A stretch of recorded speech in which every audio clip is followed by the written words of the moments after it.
Now that we understand the basics of how puts work, let's look at the premium for puts in more detail. Remember that the premium is the only term of an option that is not set by the Options Clearing Corporation. So what influences the premium on a put? The same three things that influences the premium on a call. They are intrinsic value, time value, and the volatility, how much the fluctuations are for the underlying security. Let's look at each of these. Intrinsic value is the amount by which the put is in the money. This means that the holder has the incentive to exercise the put contract. Remember that only the holder can exercise the put. The writer never exercises. So when does the holder have the incentive to exercise? When the market price of the underlying security is less than the put's strike price.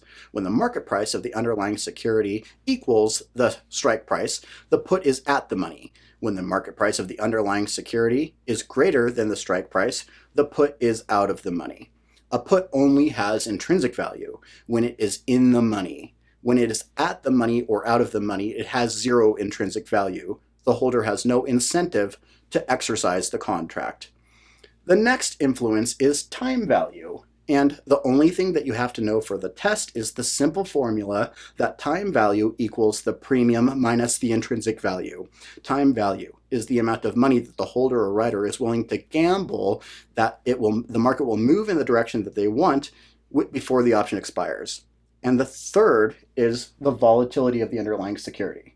The greater the volatility, the higher the premium. Why? Because there's greater likelihood that the value of the underlying security will move in the direction that you want because it's more volatile. Let's look at a simple example. We have one XYZ November 75 put at 5 when the market price of XYZ is 72. In this case, what is the intrinsic value of our option? The market price is less than the strike price. Therefore, the put is in the money. It is in the money by $3 per share.